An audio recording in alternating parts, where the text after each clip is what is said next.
Hello mga idol, dito tayo ngayon sa spot para ating testingin itong ating lure na ginawa, itong ating redhead. At ito yung ating gagamitin, yung ating light setup, yung ating reel na 3000 series, yung ating rod na maximum of 14 grams, ang kanyang lure max capacity.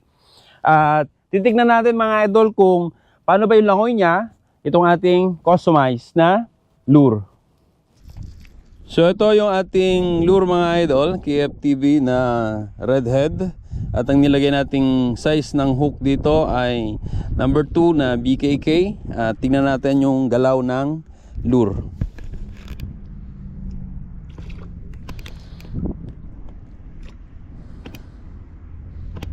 Ayun, okay naman. Maganda. At ito ay floating mga idol na lure. Yan. So try natin i-cast. Kaya pala natin i-check mga idol dahil ito ay hard coat.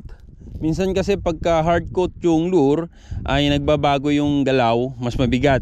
At kung napapansin nyo yung kanyang dila ay masyadong or mayroong resin na nailagay dahil dyan sa ating pag hard coat o paglalagay o application ay hindi maiwasan yung ganyan dahil pati kasi itong lip ng ating lure ay nilagyan natin.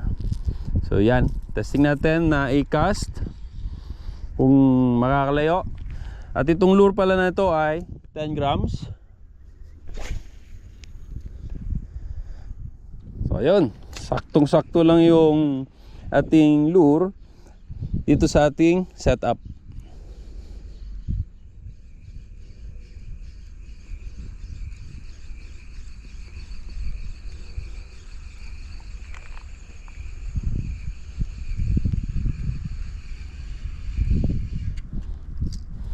At i-check din natin to mga idol dahil isa ito sa ating ipapa-giveaway, itong ating customized or personalized na lure.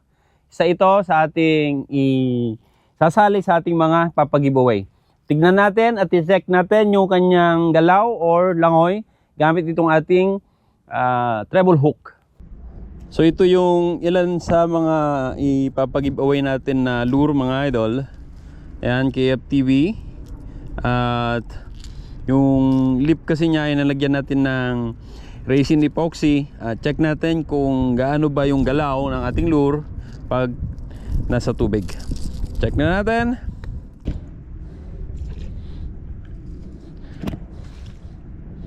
Maganda siya pagka gini-jerk.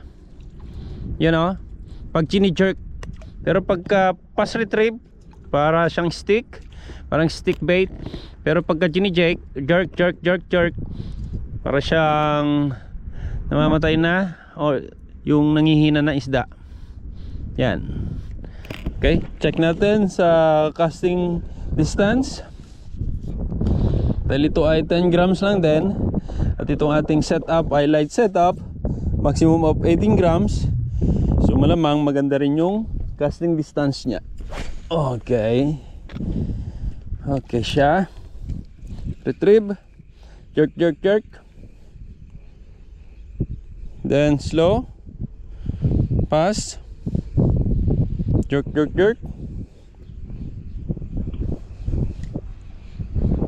Ayan. Okay siya mga idol. Basta i-jerk lang natin yung ating lure. Yan o. Oh.